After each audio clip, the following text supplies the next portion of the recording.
Hours passed as she read her mother's journal, flipping through the notes written in fading ink.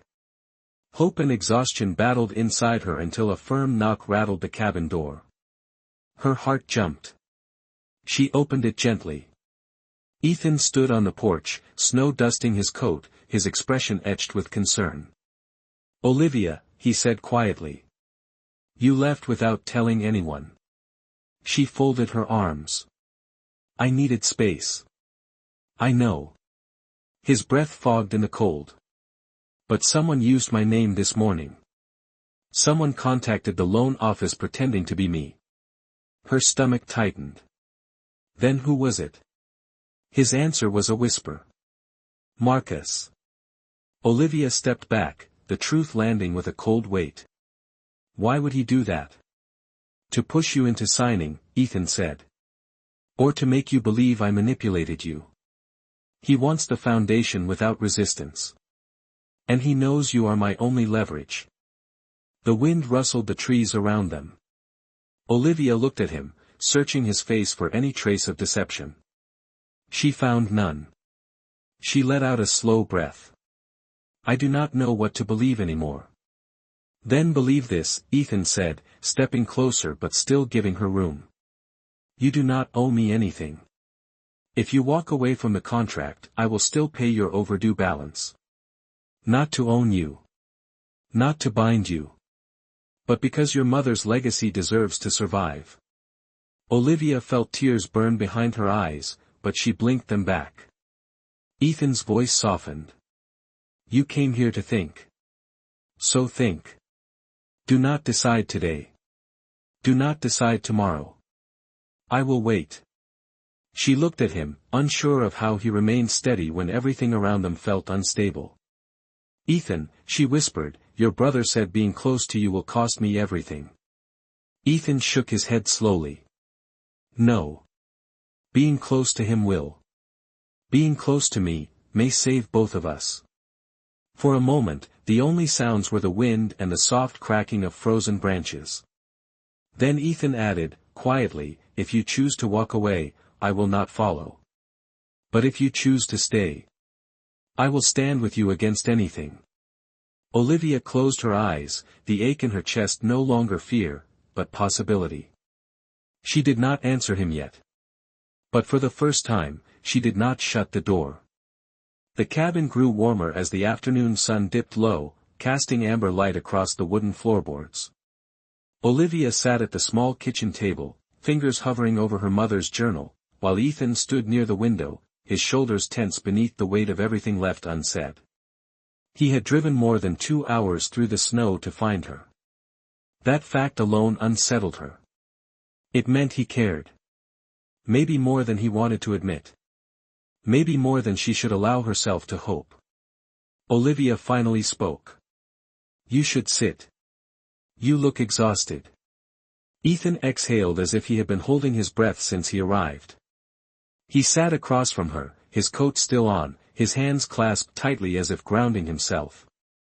"Olivia," he said softly, "I need you to know something. Whatever Marcus told you, whatever he implied, he does not speak for me. He has his own agenda, and you are stuck in the middle of a fight you did not ask for." She nodded slowly. "I know that. But it does not make this any easier." "I never expected it to be easy," Ethan replied. "I only hoped it would be honest." His voice was lower than usual, almost fragile. It made her chest tighten. She slid the journal toward him. "My mother wrote this when she was starting the bakery. She struggled for years. She failed more times than she succeeded. But she never once took help she did not believe in. She always said that dignity is not something you bargain for." Ethan held her gaze. "And I respect that. More than you think. Then you understand why I cannot just sign the contract because everything around me is falling apart." "Yes," he said. "But I also understand that you should not drown alone when there is a hand willing to pull you up." The words landed deep. So steady. So sincere. She looked away before he could see how much they affected her. A quiet moment stretched between them. Then her phone buzzed on the table. She frowned at the screen. An email notification from the local business registry office. Her stomach tightened as she opened it. The message was brief but brutal. Notice of complaint filed, allegation, misrepresentation of business funds filed by Marcus Hale. Olivia felt the blood drain from her face. He filed a complaint against me. Ethan stood so quickly his chair scraped the floor. What? She handed him the phone. He read the message once, then twice, his jaw hardening with every second. This is an attempt to freeze your business account, he said. If it goes through, the bakery will be flagged for audit. You will not be able to access your funds for weeks. And customers will think I did something wrong, Olivia whispered. Ethan's voice dropped to a dangerous calm she had never heard from him. Marcus crossed a line. Olivia's chest tightened. He told me I would be dragged into the fallout. I did not think he meant this. Ethan paced once, the tension radiating off him. He is using you to get to me. He wants me desperate enough to hand over the foundation. She took a shaky breath. Ethan, what do we do? He stopped pacing. He looked directly at her, his expression steady but fierce. We fight, he said. Not as part of a contract. Not as a transaction. You and I make decisions together from this point forward. If you let me, I will protect your bakery, your name, your future. Olivia shook her head slightly. You keep saying you will protect me. But who protects you? For the first time, Ethan did not answer immediately. Instead, he sat down again, leaned forward, and said gently, I am asking you to let me in. Not because of the contract. Because I cannot do this alone either. The wind pressed against the cabin windows. Snowflakes drifted past the glass. Everything felt suspended once again, but this time for a different reason. Olivia folded her hands on the table, steadying her breath. I am not ready to sign anything, she said softly. But I am ready to stand beside you. For now. Relief washed across Ethan's face in the subtlest, most honest way she had ever seen. Outside, the snow continued to fall. Inside, for the first time, they were on the same side. Night settled over the cabin like a heavy blanket, the kind that made every sound sharper and every silence deeper. Olivia stood near the fireplace, staring at the flickering flames as if they could tell her how everything had spiraled so quickly. Ethan was on the phone across the room, speaking in a voice that was low, precise, and composed in a way that betrayed how furious he truly was. Yes, he said sharply. File the counterclaim. No, do not wait until morning. I want it submitted tonight. Marcus crossed federal lines with this complaint, and I want every violation documented. A pause. Thank you. Call me back when it is done. He hung up, exhaling a breath that sounded more like restraint than relief. Olivia watched him silently. Ethan, she said after a moment, I did not ask for any of this. I know, he replied, turning toward her. And that is exactly why I will not let Marcus destroy you. She looked down at her hands. He wants the foundation. Why involve me? Because you are the one thing he cannot manipulate, Ethan said. He cannot buy your loyalty, and he cannot predict your choices. That makes you a threat to him. She shook her head. I am not a threat to anyone. Ethan stepped closer, his expression steady. You are. Because you are honest. Because you are strong. Because you do not back down even when everything is crumbling. His voice softened. That scares people who depend on power and control. Olivia felt something tremble inside her chest, but she held it still. Before she could respond, headlights swept across the frosted windows. A car slowed outside the cabin, tires crunching against the snow. Olivia's breath caught. Ethan's posture changed instantly. Controlled. Alert. Stay here, he said, his voice low but firm. He stepped onto the porch, closing the door behind him. Olivia followed quietly and stood just inside, watching through the narrow crack where the door did not fully seal. Marcus Hale stepped out of the car, dressed in a coat far too thin for the temperature. His expression was tight, edged with frustration. "Ethan," Marcus said, "we need to talk." "We do not," Ethan answered calmly. "You need to stop." Marcus walked closer. "I will not. You are ruining everything our family built." "You filed a false complaint against Olivia," Ethan said. "You involved her business. You crossed boundaries you cannot undo." Marcus scoffed. "Do not insult me. That bakery will not survive the year. I simply accelerated the truth." Ethan's voice dropped to something cold enough to freeze the air between them. "You targeted her to get to me." Marcus did not deny it. "You want to protect that bakery girl? Fine. But she is drowning you. And if you do not walk away from her, I will make sure the board takes everything from you." Olivia's hand tightened on the doorframe. She wanted to step outside, to defend herself, but she forced her feet to stay still. She needed to hear this. Ethan spoke with controlled fury. "If you go after her again, Marcus, I will expose everything. Every off-record deal. Every manipulation. Every insider vote you bought." Marcus froze, his expression flickering. "You would not," he said. "I would," Ethan replied. "And I will not hesitate." The wind howled softly around them. Snow collected on their coats like ash. Marcus stepped back, glaring at Olivia through the crack in the door. "She is not worth the cost," he hissed. Ethan did not turn. "She is worth more than you can understand." Marcus's jaw clenched.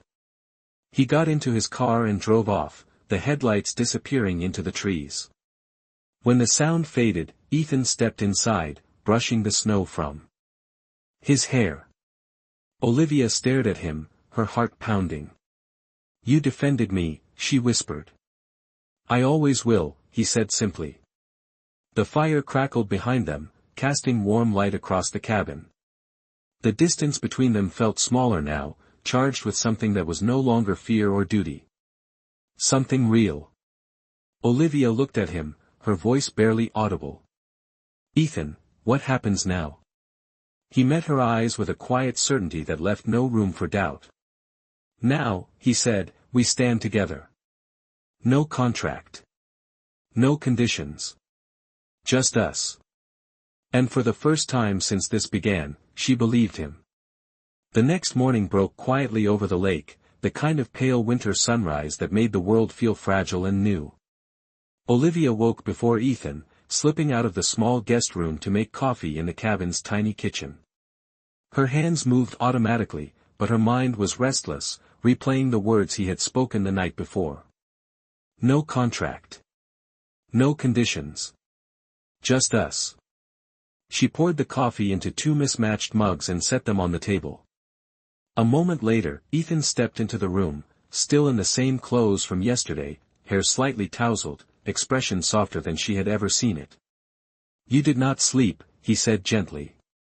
"Neither did you," she replied. He nodded once, accepting the truth without masking it. He moved toward the window, looking out at the snow-covered trees, the faint mist rising from the lake. "Marcus will not stop," he said quietly. "He will regroup. He will try again." Olivia tightened her grip on her mug. "Then what do we do?" Ethan turned toward her, his eyes steady. "We show him that fear will not move us. That we choose our path, not his." She swallowed.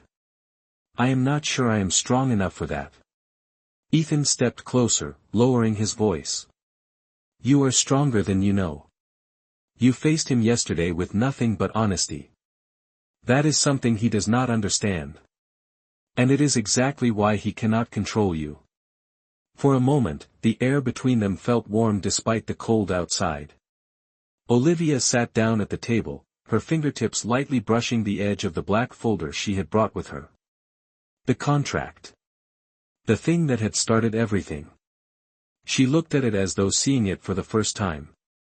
"I brought it," she said quietly. "Not because I planned to sign it. I think I brought it because I needed to understand what it really meant." Ethan remained standing, watching her. "And what did you find?" She met his eyes. "That it does not matter anymore. The paper is not what binds us. What matters is whether I trust you." His shoulders lowered slightly, as if the weight he had been carrying shifted. She opened the folder slowly. The pages rustled like a soft confession. She removed the contract, held it between her hands, then looked up at him. "Ethan," she said, her voice steady, "I do not want a deal. I want clarity. I want truth. And if we choose to stand together, I want it to be because we choose it, not because we signed it." Ethan stepped closer, his gaze never leaving her. "Then tell me what you want from me." Olivia took a breath. "I want to know who you are without the suits, without the board, without the pressure of your family. And I want you to know me without seeing my bakery as something fragile that needs saving." He nodded slowly. "I can do that." "Then show me," she said softly. Ethan reached out, but not to touch her. Instead, he picked up the contract from her hands, folded it once, and placed it on the table. "I will not ask you to sign it again," he said. "Whatever happens next is ours." Olivia felt something shift inside her, something warm and frightening all at once. Before she could speak, her phone buzzed again. She glanced at the screen and froze. A notification from her bakery's security system. Motion detected. Back entrance. 6:13 a.m. Her breath caught. Someone is at the bakery. Ethan was already at her side. "Show me." She opened the camera feed. The image flickered, static-filled, but clear enough to see a figure near the back door. A man. Moving quickly. Wearing a coat too expensive for anyone in her neighborhood.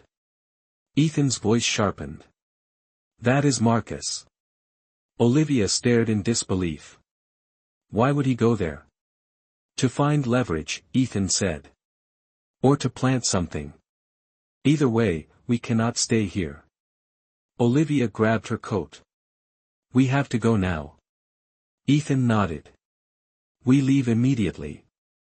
As the two of them rushed out of the cabin and into the cold morning air, Olivia felt a new kind of fear settle in her chest, not just for her bakery, but for the war they were walking into. And for the first time, she understood, this was no longer about contracts or obligations. This was about survival. The drive back to the city was a blur of icy roads and rising dread. Olivia gripped the passenger door, her pulse racing faster with every mile they covered. Ethan kept his eyes on the highway, his jaw tight, his hands steady on the wheel. Neither spoke until the skyline rose before them, gray and cold against the winter morning. When they reached the bakery, Olivia's heart clenched. The back alley was quiet, too quiet, the snow undisturbed except for a fresh set of footprints leading to the service door. Ethan stepped out first, motioning for her to stay behind him as he checked the lock. "It is intact," he said. He did not break in. Olivia let out a shaky breath, but he raised a hand. "Do not relax yet. Marcus does not leave without a reason." They went inside together, the familiar chime of the front door sounding sharper than usual. Olivia flipped on the lights. Everything looked normal at first glance. The display case. The tables. The register. Then she saw it. A single envelope taped to the counter, her name written on the front in a handwriting she recognized immediately. Ethan tore it down and handed it to her. "Open it." Her fingers trembled as she slid her thumb under the seal. Inside was a copy of the contract she had refused to sign. Except this version had a new clause added in a different font. A forged clause. One that stated, upon dissolution, all assets tied to Bennett Bakery become joint property of Hale Holdings. Olivia felt sick. He wanted to make it look like you were trying to steal my business. Ethan's eyes darkened. This is fraud. And he left it here to sabotage both of us. At that moment, the bakery door opened again. Marcus walked in as calmly as if he were arriving for breakfast instead of stepping into the trap he created. I see you found my note, Marcus said. Good. Saves me the trouble. Ethan stepped forward, voice steady with controlled fury. What did you do? Marcus shrugged. Nothing illegal, unless you consider highlighting your motives illegal. His smile was cold. You want to protect the bakery girl? Fine. But the board will not. And once this hits the news, neither will the public. Olivia stared at him. Why are you doing this? What did I ever do to you? Marcus turned toward her, expression flat. You existed. That is enough. Ethan moved before she could blink. You are finished, Marcus. Marcus raised an eyebrow. Am I? Yes, Ethan said, pulling his phone from his coat. Because you forgot something important. He tapped the screen once and turned it toward Marcus. Olivia leaned in, her breath catching when she saw the video playing. It was grainy but unmistakable, Marcus entering the bakery's back alley. Marcus taping the envelope to the counter. Marcus looking directly into the security camera Olivia had installed 2 weeks earlier. Ethan lowered the phone. I sent this footage to the board 10 minutes ago. Marcus froze. And, Ethan added calmly, to legal counsel, the business registry, and the foundation's ethics committee. The color drained from Marcus's face. You would destroy me over this girl? Ethan's voice was quiet but unwavering. No. You destroyed yourself. Marcus said nothing more. He turned and walked out, his footsteps echoing down the street like the last remnants of a threat collapsing under its own weight. When the door closed, Olivia felt her knees weaken. Ethan caught her gently, steadying her. It is over, he said. You are safe now. She looked up at him, tears blurring her vision. What about your family? Your inheritance? The foundation? Ethan shook his head. I do not care about any of that if I have to lose myself to keep it. But the board, they voted while we were on the way here, he said. They removed Marcus from his position. And they reaffirmed mine. He paused. They saw the truth before he even walked into this bakery. Olivia pressed her hand to her mouth, overwhelmed. Ethan. I do not know what to say. You do not have to say anything, he whispered. Just tell me one thing. Are we standing together because of fear, or because you want to? Olivia stepped closer, placing her hand over his heart. Because I want to. Because you stood with me when no one else would. Ethan's expression softened, and for the first time, the weight lifted from his shoulders completely. She reached into her bag, pulled out the original contract, and unfolded it. Ethan's breath caught, but she smiled and placed it gently on the counter. I am not signing this, she said. I am tearing it up. She ripped the contract down the middle. Then again. Paper falling like snow around their feet. But, she added softly, if you want something real. I am ready. Ethan's voice was barely a whisper. I want you. Not a contract. She leaned into him, heart steady, certain for the first time. The bakery lights glowed warmer. The danger had passed. And for the first time, they stood not as a bargain, not as a deal, but as two people choosing each other freely. Their new story began right there, in the small bakery that had nearly been lost. And was now the place where everything finally became real.